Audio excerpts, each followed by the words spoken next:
Welcome, everybody. My name's John Quiggin. I'm a recently admitted fellow of the Queensland Academy of Arts and Sciences, which has been presenting this series on data science in the news. I'm a professor of economics at the University of Queensland, and that's in the traditional lands of the Turrbal and Jagera peoples, whom I acknowledge as the traditional custodians of this land. Wherever you're joining us from today, we recognise that these lands have been places of healing, teaching, family, kinship and creation for many thousands of years. We pay our respects to elders past, present and emerging. So our webinar today, we're focusing on the COVID-19 pandemic, something which has forced lots of us to learn more about modelling than perhaps many of us ever wanted to know. But we have, I think, through a very difficult period, been fortunate to have expert modelling available to us, which has at least helped us to understand the prospects that we've dealt with in the past and the prospects we're going to face. So we have a great panel here today with experts from statistics, mathematics, data visualisation, and also the actual science of infection. So we have we have given each speaker 6 to 7 minutes to present. You can type questions in the chat function. Once those questions are done and the speakers are finished, I'll direct questions and we'll have a discussion. We have about an hour, so everything has to run fairly smoothly at the time. Our speakers are Dennis Trewin, who was formerly the Commonwealth statistician, I think is the correct title, the Australian statistician. Colleen Lau, who's going to talk to us about data visualisation and the Crispr project, Crispr with an E, so not actually data manipulation, I guess. Helen Mayfield, who will talk to us about integrating the current best evidence to make informed decision making on the AstraZeneca vaccine, and Adrian Jenner, who will speak on breaking down our body's response to the COVID-19 pandemic using mathematics. So first up is Dennis, and he's going to talk about the modelling that went into the Doherty report, which is the basis of the national plan, which is still informing our current policy, although of course somewhat frayed at the edges by the actions of various state governments taking their own interpretation. So over to you, Dennis. I'll give you a warning at 5 minutes. Right, well, thank you, John. Now I just need to share my screen. As John said, I'm going to talk about the Doherty modelling, the Doherty report. Some of the things I say may sound like I'm being critical of Doherty. That's definitely not the intention. I think they did an excellent job given the limits on the information that was available to them, and in particular, I think the fact that they published their report and there was certain great transparency around what was behind the National Pandemic Plan. So they're all good things.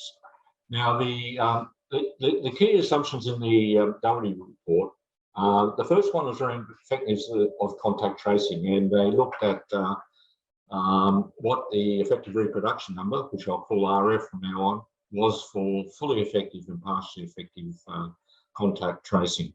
And to do that, they looked at differences in RF for 2 particular time periods, where in one time period it was regarded as contact tracing was regarded as fully effective and the other only partially effective.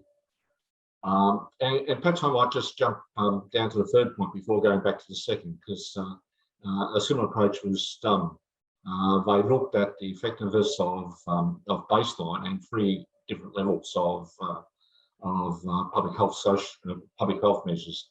And again, they took different time periods in the progress of the pandemic, when there was high level restrictions, medium level, low level, and no restrictions, and looked at differences in the effective reproduction number. Now, the estimates of the effective reproduction number were based on big data sources. The most important one was the very large COVID surveillance testing databases, where lots and lots of people got tested, and some were positive and a lot were negative. They also supplemented that with several different Google mobility data sources. So these estimates are underpinned by big data sources. Now, if I just go back to vaccine effectiveness, that was based on a early Scottish study, which was derived from their national surveillance platform. And there's about 5.4 million people in Scotland, and it was a military data source, but they had all sorts of information on whether people would receive the vaccine or not, and whether they'd been tested and were positive to COVID and so forth. So again, a big data source. They also assumed that it was a uniform national pandemic, so that didn't take account of heterogeneity both in cases and in vaccination levels. And the Doherty report estimated the transmission potential for different vaccination levels, 50, 60, 70 and 80%. And the National Cabinet was confident enough that that at 70% they could start opening up with some levels of restrictions, low to mid, and at 80% vaccination levels, there wouldn't need to be vaccination levels. So the key point was that there's a lot of uncertainty about the actual transmission potential when these levels were reached. They were derived from models, but the estimates that the models provided had a lot of uncertainty. There are errors in the underlying big data sources, both systematic and random, and of course there was model error. Now, I got together a group of statisticians because we were sufficiently concerned about the impact of the uncertainty to have a little workshop and talk through what the issues were and what sort of recommendations we might make. And one of the guys actually did some, I guess it would be like a case study on the impact of heterogeneity. And it was more significant than what we thought, that if there was heterogeneity in prevalence and or vaccination, it would lead to suboptimal outcomes. And since we have came to that conclusion, that actually the state governments have put New South Wales and Victorian state governments in particular, put a lot of effort into making sure the vaccination is more uniform. You've put special effort into trying to increase the vaccination levels in areas where it was quite low. Well, I've already said there's considerable uncertainty about the assumptions used in estimating transition potential. And our conclusion was that as a consequence, we shouldn't just rely on vaccination levels for deciding whether to go ahead or not, but we should give greater emphasis to the RF at the time we reach those vaccination levels. 2 minutes more. Right. That the level of restrictions that can be lifted can be influenced by this. Now, as it turns out, the RF for New South Wales, I think, was around about 0.7. It was certainly less than 1 when they reached 70% and 80% vaccination levels. So opening up was consistent with Doherty, and we could regard it as being reasonably safe. Melbourne, despite Josh Frydenberg's assertion that why can't Melbourne be like Sydney, but the progress of the virus was a different situation in Melbourne to Sydney. RF was still around about the 1 level, and the vaccination level was quite lower, quite a bit lower. We're about 3 weeks behind what Sydney is. So it makes sense from a health management point of view that the restrictions should be lifted more slowly in Melbourne than in Sydney or Victoria and New South Wales.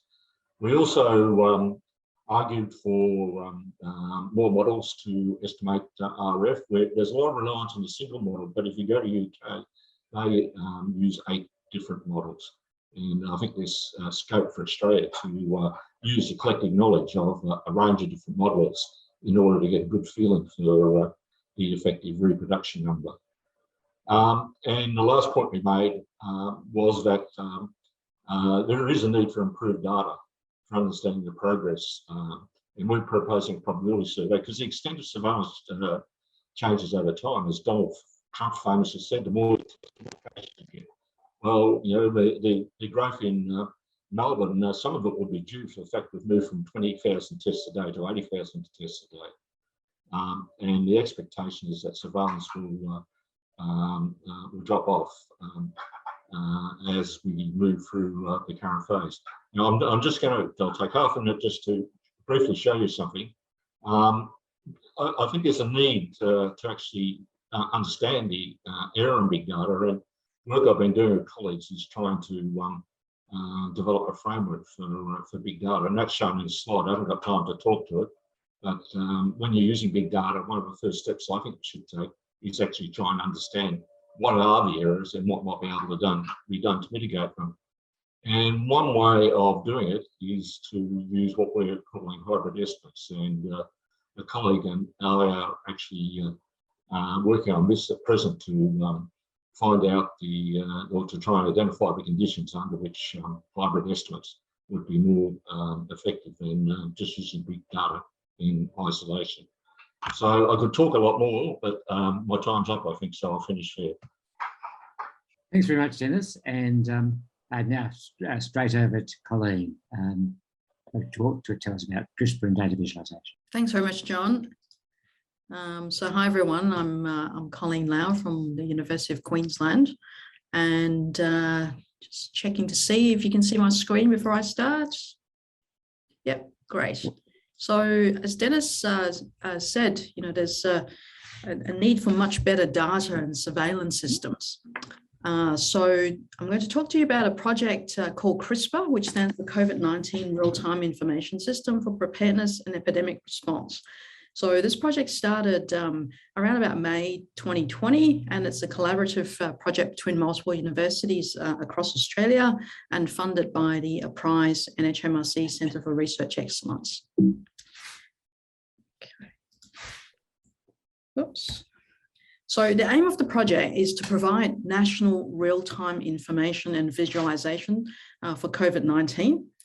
And the rationale for doing this, you know, you could probably think of many, but it actually is sharing real-time surveillance data is a core component of Australia's health sector emergency response plan for COVID-19. So it's really important for everyone to have accurate and timely information from official sources. So this includes decision makers, public health responders, clinicians, as well as the general public. And as you've seen, there have been a lot of independent websites collating data, visualizing data, but unfortunately, we don't really have a good national platform for doing this even now. So interactive visualization and mapping help us identify exposure sites and clusters and hotspots, and it makes it much easier to interpret than tabular data. And at the moment, you know, the national Department of Health data looks like this. So we get a PDF like this every day. So it is updated every day, but it's static. And so there's a huge repository of daily infographics on the Department of Health website, and the data are aggregated by either time or place or person. So in epidemiology, those are the three key things: time, place, and person. So if we look at a PDF like this, you actually can't answer these questions, such as how many new cases in each state in the past 24 hours. You can see how many cases, you can see how many in the state in the whole entire outbreak, but you can't answer that question. Or things like how many locally acquired cases in Victoria in the past week, how many tests have we done in Queensland in the past week. So there are lots of limitations with the way the data are being shared at the moment. So what CRISPR tries to address is to provide data visualization by time and place and source. And if other data become available, like age and sex and ethnicity, we could potentially stratify by that as well. So the system allows people to interrogate data and ask these sorts of specific questions like what I just mentioned. There's also an automatic alert system. There's an exposure sites mobile app, which I'll show you in a minute. and differential privacy mechanisms to protect data confidentiality. And the platform can be adapted for future outbreaks or other public health emergencies. And we're also providing access to national data sets. So I don't have time to talk about all of these things today, but we do have a website, and anyone can go in there and have a look at all of these different things. So this is a summary of what the system looks like, the system architecture. So we have data sources, which can either be from publicly available data or confidential data. And then these are fed into what we call our data engine, where the data are clean, integrated, transformed, analyzed, and at the moment it's hosted on the ANU supercomputer. So publicly available data just goes into what we call our public database, but confidential data would first go into a private database. We apply differential privacy data transformation. Now, again, I don't have time to talk a lot about this, but essentially some level of statistical noise is applied to the data to make it much more difficult for people to re-identify individuals in the data set. And this has been used in things like the US Census and other really big data sets. And we have a paper in press which talks about how we could potentially use this for public health data. So this then goes into the public database, and it talks to our end user interactive dashboards, which includes mapping tools, mobile apps, and we also have an automatic alert system where users can define information of interest to them, such as I want to know about all the exposure sites in Queensland when they're announced, and I'll get an email every day, either for all of Queensland or for specific postcodes that I'm interested in. So for example, I'll put in postcodes of places where I live, where I work, where I go to, and it'll tell me about those exposure sites if they get announced. So where do we get our, sorry? 2 minutes.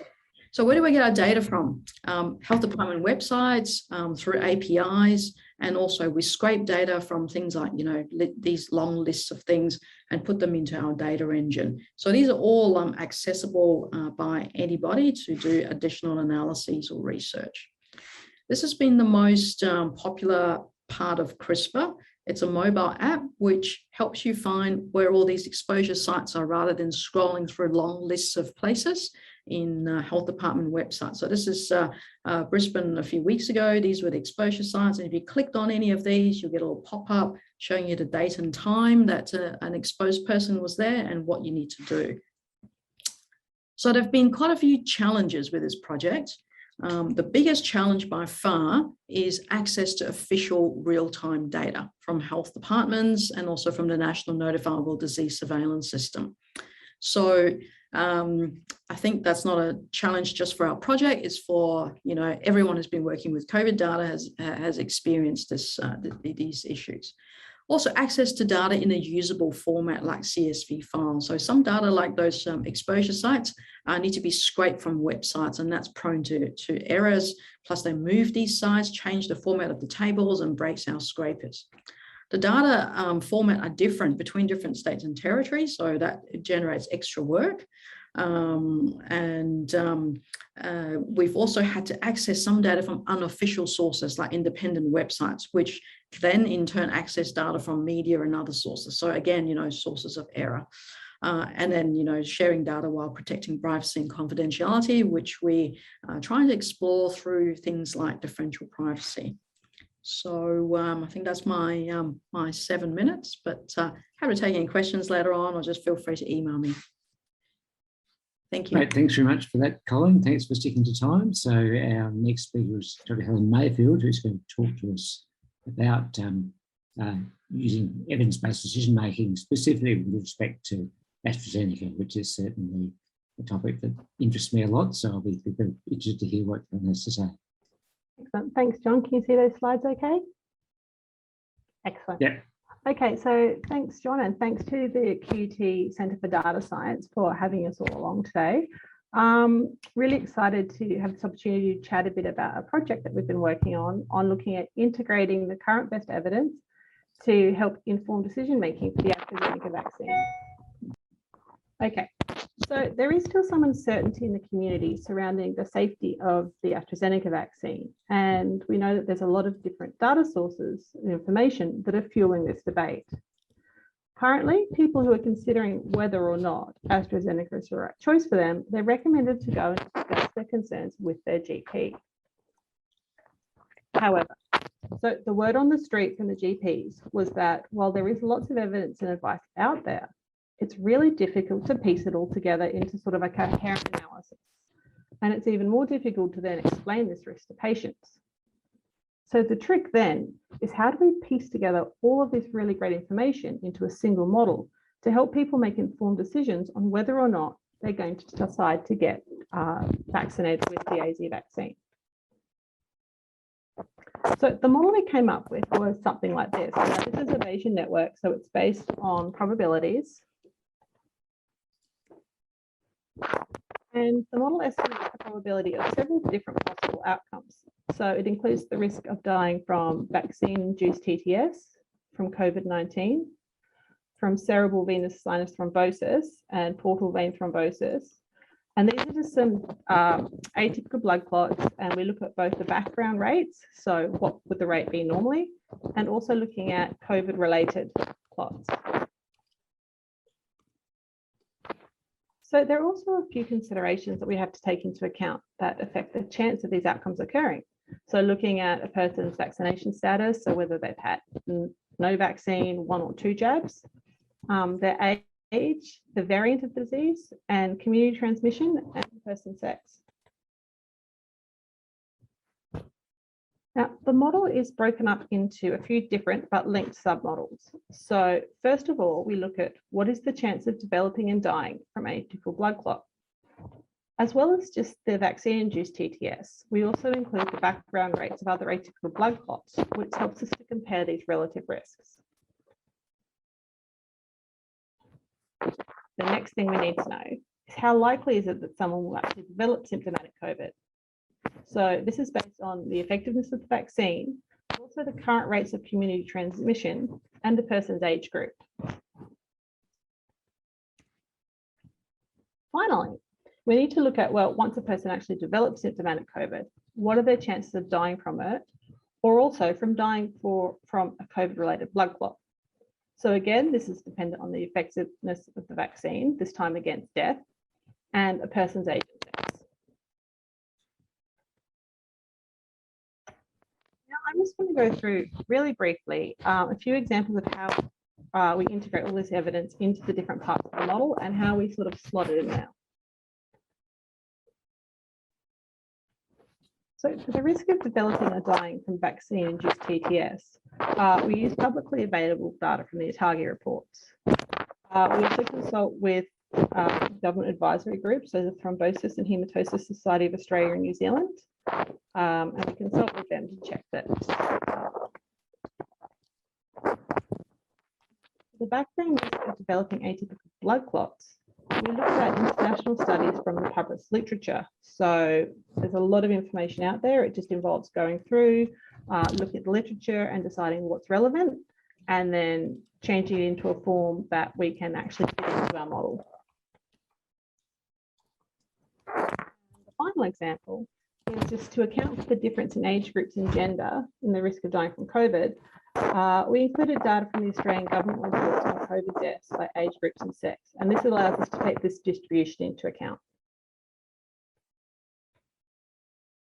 So that just gives you a kind of idea of the types of data sources that we used to populate this model. And here's a really quick sneak peek at some of the results. So the top 2 lines show that both males and females are much less likely to develop TTS from the AZ vaccine than they are to develop atypical blood clots from the COVID-19 infection. Now, these bottom 2 lines, which is the ones that we're all interested in, they show that people are also less likely to die from vaccine-induced TTS than they are from atypical blood clots related to infection.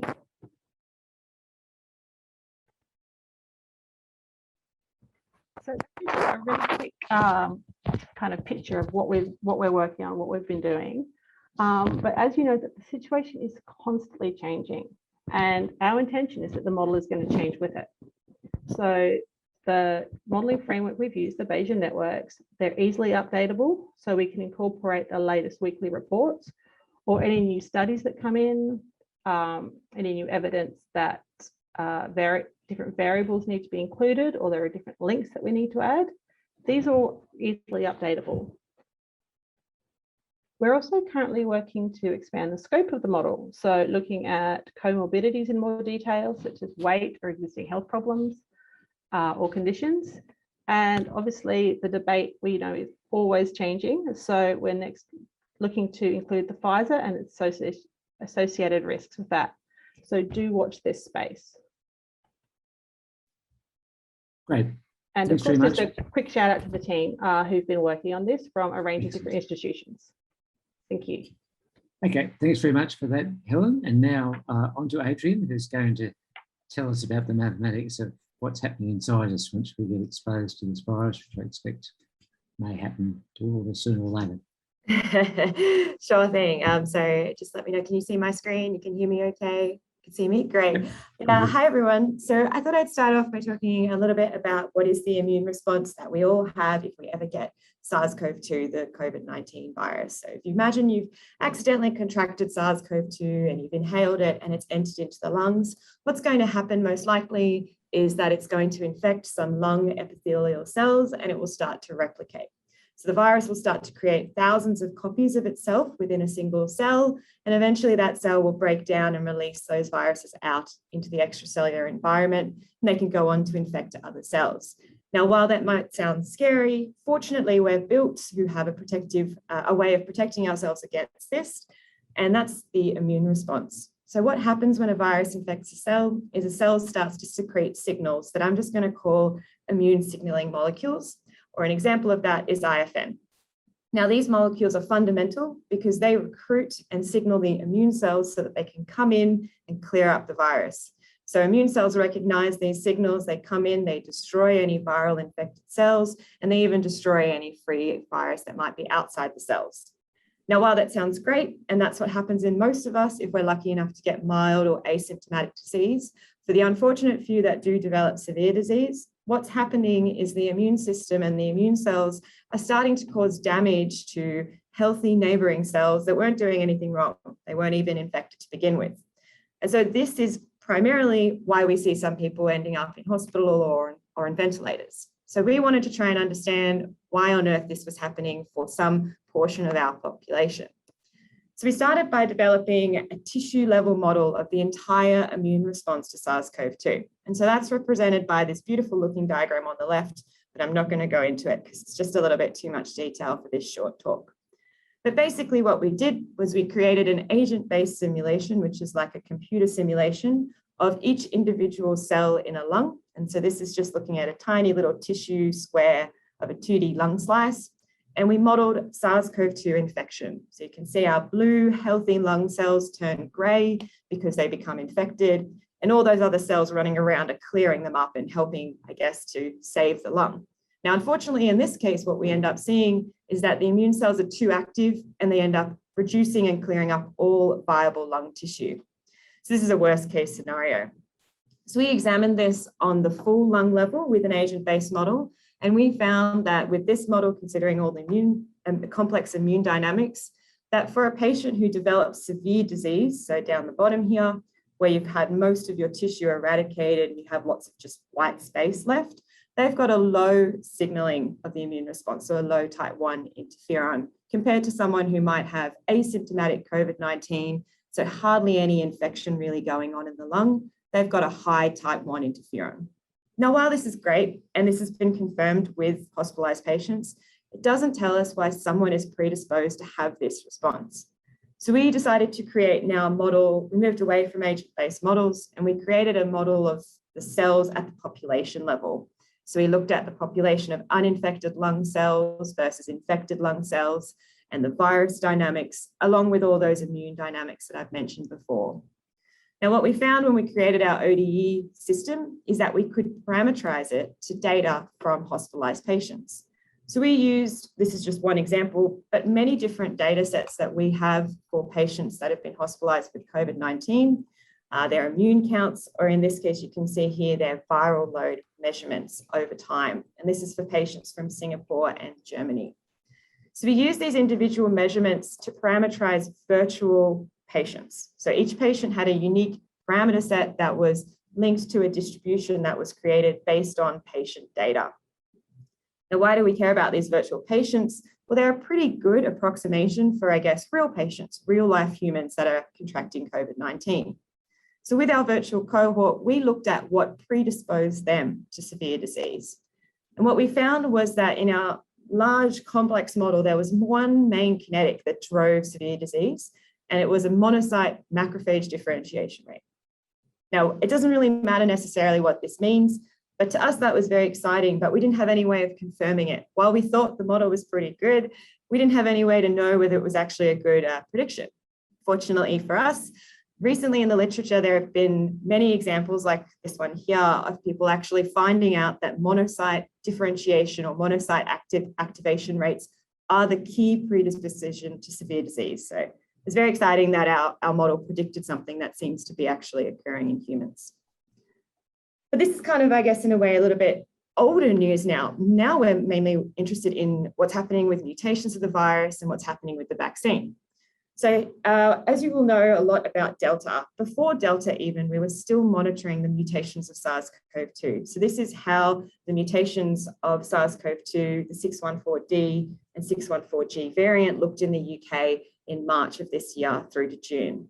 And just eyeballing this figure here, you can see very clearly we went from about a 50-50 distribution of these two variants to pretty much the entire population of the UK was testing positive to SARS-CoV-2 having the 614G mutation.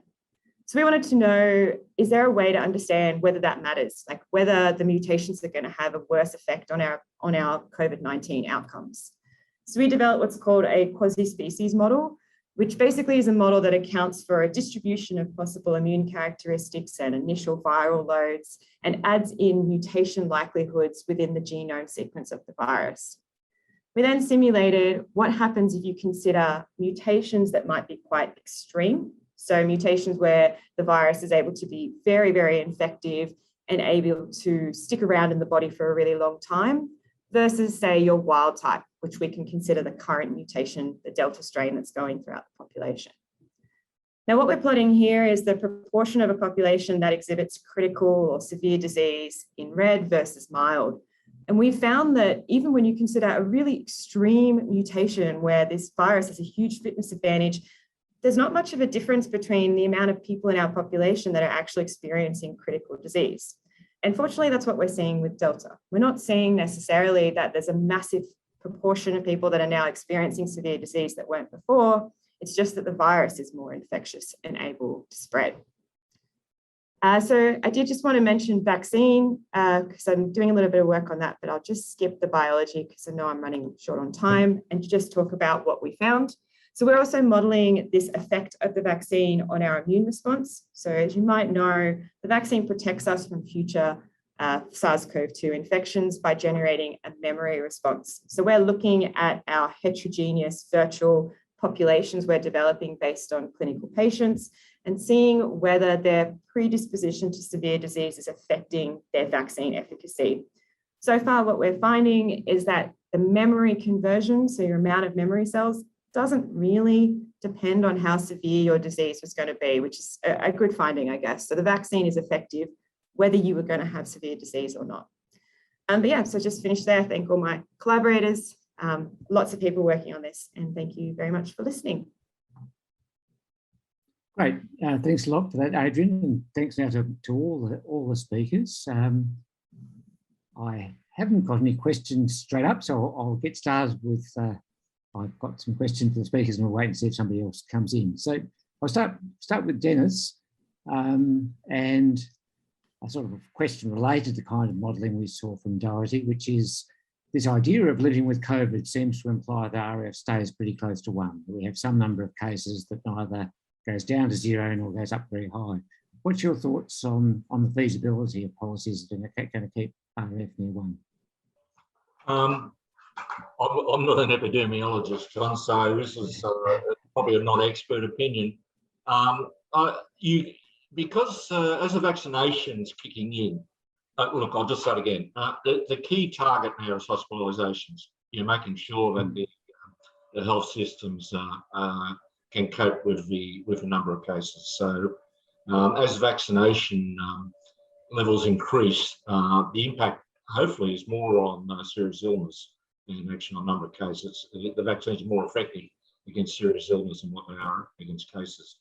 So for a period of time, I think you can live with the virus with the effective reproduction number greater than 1. As vaccination levels are starting to increase, that will have an impact of reducing hospitalisations, and that will counteract the effect of having an R greater than 1. But eventually, when the vaccination levels stabilise, I think you've got to have R very close to 1. Otherwise, the number of cases will grow, and the proportion of those cases that end up requiring hospital treatment will grow at around about the same rate. So if you live with a virus, you can live with a number that's a bit greater than 1 for a period of time, but eventually as vaccination levels stabilise up, I think you've got to be pretty close to 1. Okay, great. People can enter questions either in Q&A or in the chat function, I think, but I'll just go on, ask Colleen. Yeah, these kind of tools are great. They let people do their own research, but I have to admit, when I hear the words "do your own research," I tend to shudder. So, I think, yeah. Do you have thoughts on the costs and benefits of making this kind of data available to people to play with and draw their own conclusions, as opposed to relying on the experts? Thanks, John. Good questions. So the main goal of the Crispr project is not actually to allow people to do their own research, is to make the public health information more easily accessible, particularly those exposure sites. So everyone's been asked to go and check on the health department websites, and there's a great big long list of things, and it's really difficult to find. So making the data available for research is a small component of the project. The main goal is actually to make publicly available data more easily understandable and accessible to people, so they can understand the situation and act accordingly. Right. I'll run through. I've got one question, but I'll run through and give my questions. Helen, in these assessments, I mean, a problem and I think a lot of economists have with the way this has been done is this is all as if it was a cancer drug or something like that, that you take the drug, is it good for you or bad for you? The assessment doesn't seem to assess, well, if you're infected, even if you don't get a blood clot, you might pass it on to somebody else who does. Thoughts on that? Okay, so you're referring to in terms of the risk-benefit analysis? Yeah. Yeah, so I think what this model tries to do is it tries to take into account and compare your risk of dying from TTS, which is what we're worried about, to other risks. So looking at relatable risks as well. So comparing it to what's your chances compared to these other atypical blood clots, or from, I mean, the main one is dying from COVID. So what we want to do is be comparing it to, well, you'll bet if you're more likely to die from COVID than TTS, then, the evidence says you might be better off getting the jab. We are also looking at doing some, putting some results online. So do watch the website, so the Immunisation Coalition website. There's going to be some exciting stuff coming up there in the coming days and weeks. So keep an eye out there for looking for that relatable risk and how people can use that information. Maybe one for Adrian, and then I'll go to questions open through the panel. Just are there direct implications for treatment coming out of this, or is there a gap that needs to be addressed there? I think that's a good question. I feel like we're moving further and further away from the treatment aspect because we're so concerned about a lot of other factors like vaccinations and the outbreaks here. But I think treatment is really important.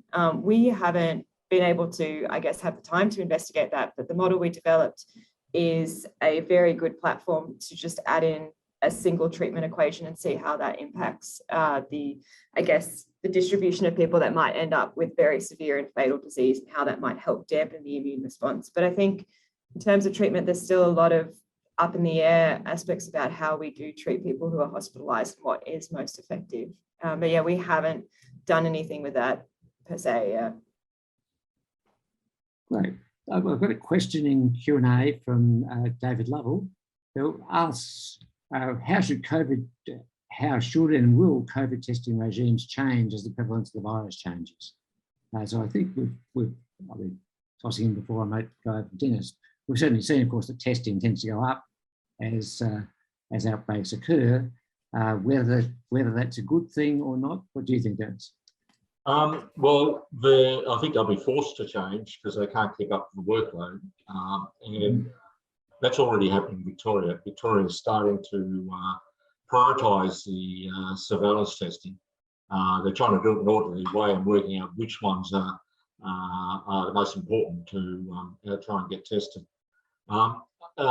As part of the work I presented, we did talk to a couple of people who are closely involved with the modelling used by Doherty, and they're expecting that surveillance testing will drop off over the coming months as we're trying to live with the virus. And that's one of the reasons they were quite supportive of having a source like a national survey that will give you a consistent data source so that you can actually monitor how the virus is progressing using that data set rather than relying just on the surveillance testing. Okay, any other thoughts on that question? Yeah, I think there will be also.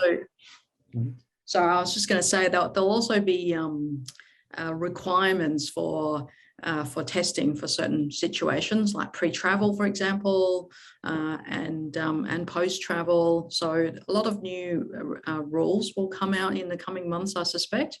And then the home test kits, how do we actually deal with the results of that? How will they be reported? I don't think that's been clearly worked out so far. So I think that's also important to think about in terms of, people testing positive, but they might not want to report it because it might send them into isolation, etc. And yeah.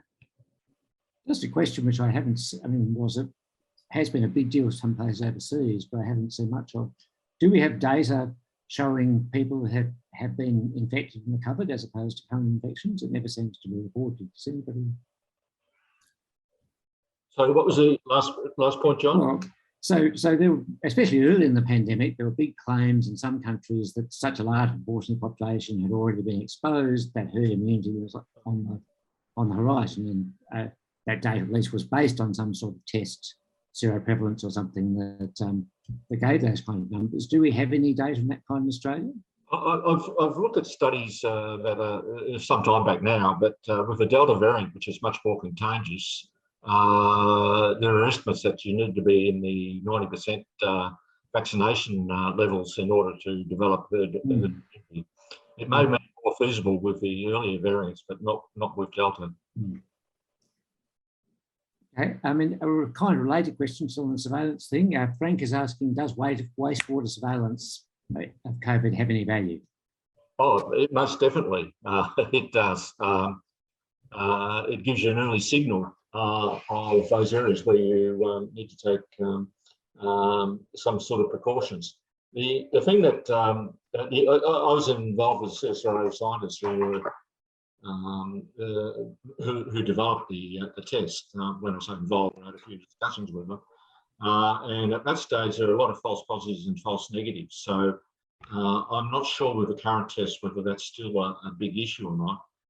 But I expect there possibly are, and that's one of the things that have to take into account. I'm critical because there's been no sort of scientific design about where we take our wastewater samples. It seems to be, if we can do a sample here, let's do it, rather than having a sophisticated design where you might be able to come to some sort of conclusions about the level of prevalence of a virus based on the wastewater samples. Yeah, so I'm involved a little bit in that space here to try and make sense of the the wastewater COVID surveillance data. And you're right, Dennis, there are no real clear frameworks for how to interpret the data, how to use the data, but the science is developing. There was a big conference yesterday amongst all of the different states and territories and Australians and overseas people trying to, nut out what to do with all these data. So it's probably most useful as an early signal when there has been no transmission. So if you had negative detections all along and then you don't know that there's anyone infected, but suddenly you get a signal, it means there's likely to be somebody in the community who's infected. But in the middle of a very large outbreak, where there are hundreds or thousands of people who are shedding the virus, you expect to find positive detection. So then it's really not necessarily that useful. So yeah, we're still trying to work out sensitivity, specificity related to the wastewater detections, and also the geographic area and the populations within those areas. At what level should we do these analyses in terms of sizes of catchments and the people who live in these number of people who live in these catchments. So yeah, still a lot of work to be done. Okay, another question in the Q&A, I'll summarise it briefly, I think. Even with tests with low rates of false positives, if the prevalence is also very low, you're going to get a large proportion of false positives. Any thoughts on what the policy response is there?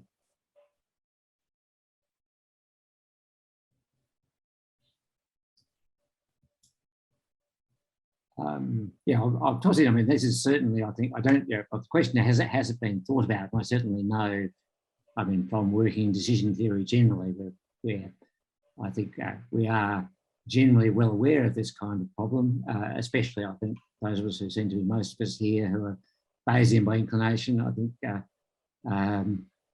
I've seen some pretty appalling pieces of classical reasoning, just to throw that in.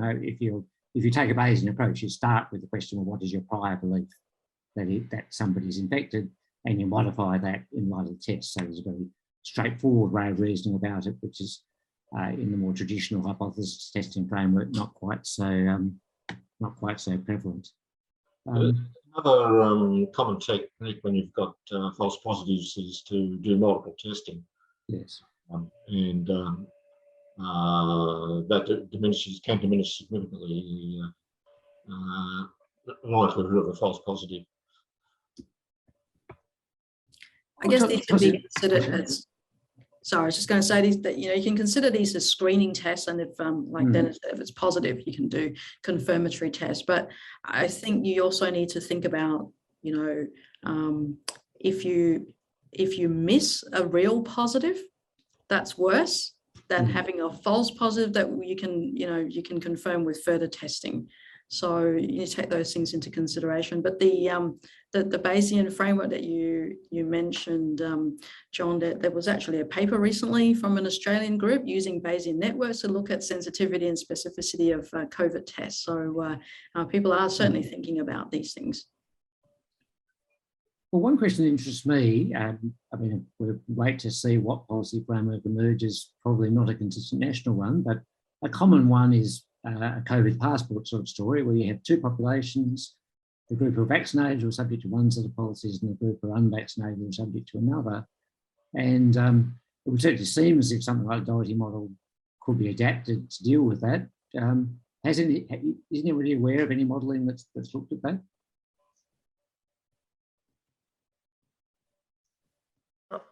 Not from my end. No, sorry. But it's a good point though. It would be a good area of modelling to go into, to look at the impact of vaccine passports on people's movements and the spread of disease. I think that would be a good question and something that you could tackle with a model. No, certainly I think it'd be a complicated sort of story in the sense of how the characteristics of people unlikely to be vaccinated seem likely to be also characteristics associated with high mobility in the absence of a passport. So you look at young people who like going to bars, and they seem to be overrepresented in the group of people who aren't vaccinated. So that would certainly be interesting in the context of the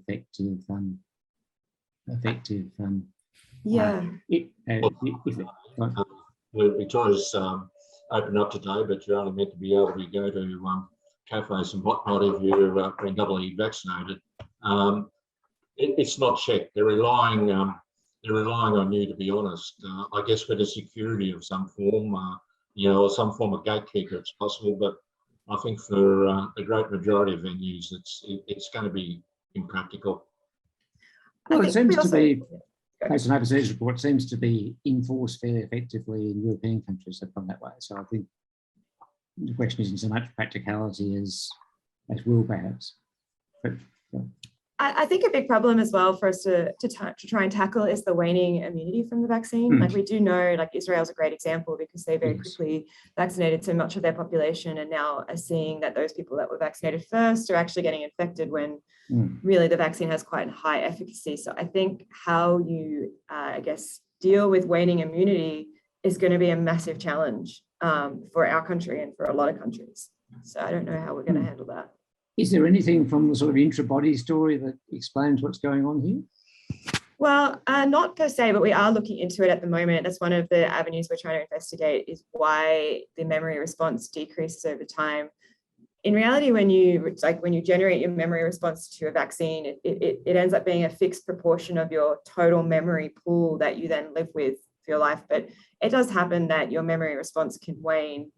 But now we know roughly how long it takes as well. Like we do have data for roughly how long the memory response is lasting based on other countries, because fortunately we're vaccinated later. I think we can use that to inform our decision making and our policy making about the next round of booster doses that we roll out. And I think that would be really important for us to do. Great. So there's time for a few more questions. If no one has any more questions, I'll ask each of the speakers to just have take a minute to wrap up the things that are most important. So I'll just open for a moment. Oh, now we do have a question. Frank G asks about a Q Health study called QUT Centre, which is collecting blood samples from those who have been vaccinated and measuring specific immune responses. Does anybody have any knowledge of that one? I didn't, but I would love to know more. Yes, okay, all right. That sounds like something that'd be right up my alley, yeah. Yes. Okay, well, I think we've got a minute for each speaker, so I'll go in reverse order. Adrian, do you want to kick off first?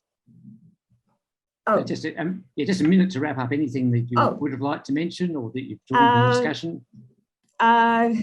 Just that if you're interested in understanding what's going on within the body and you're interested in more immunology modeling, that's something that we're very fascinated in, and we're trying to answer as many questions as possible with our base model because we've parameterized it to data. So I think there's a lot of open questions out there about treatment and variants and vaccine that need modelers. So if you're interested, there's definitely space to jump in. Colleen?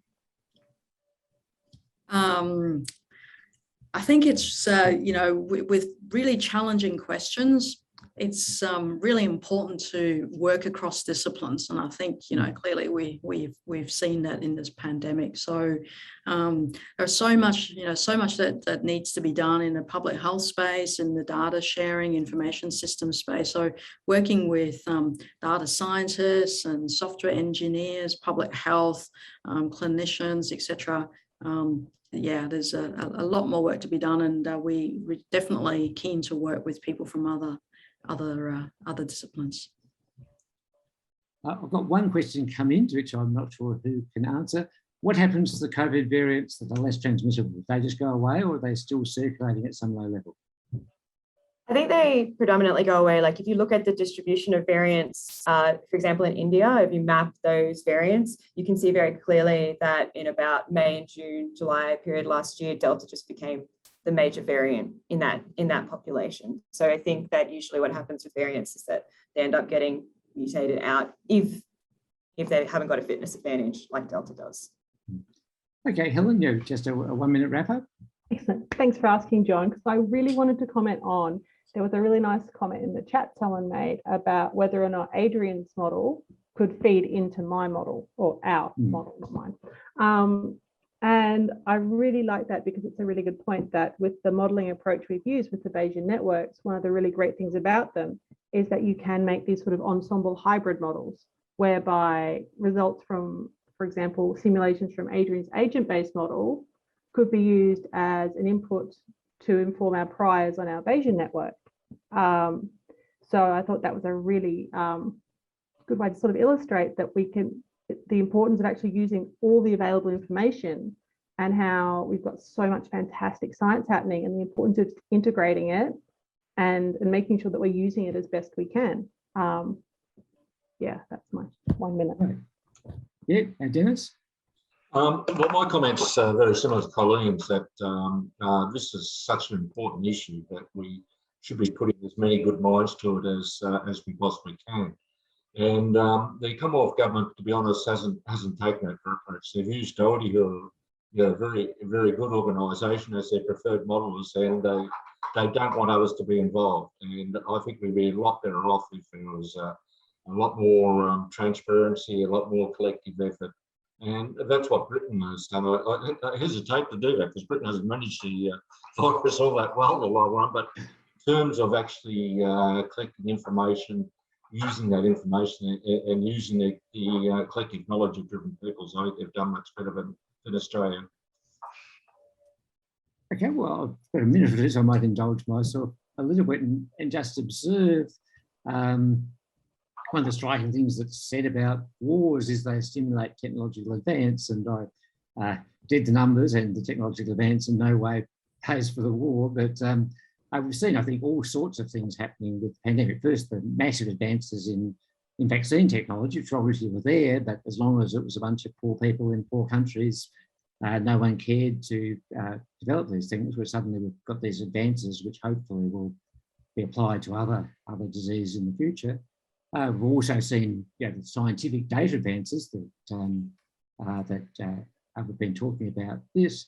And then we've all had a bunch of lessons about different ways of living our life forcibly imposed on us, and some of those I think have been beneficial. And certainly, although we invariably go through the ritual of trying to work out whether we've shared the screen and somebody, in this case me, is on mute, this kind of event is hugely easier to organise now than it was before COVID, simply because everybody has learned to do these things. I was an apostle of this sort of stuff 25 years ago, and in those days, if I said, look, I'll deliver my video link, they'd say, look, we'd far rather pay for business class airfare and a hotel than go through the grief of trying to set up a remote meeting. And so now I think that's the fault for any kind of event like this.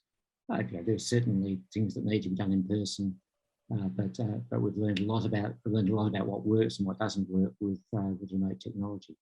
So having done that, I meant to talk out the time to 1 o'clock. So we had a good attendance here and some great questions and discussion. And so I'd just like to thank all the speakers again and thank the Queensland Academy of Arts and Sciences for organising this event. Okay, bye everybody. Thanks everyone.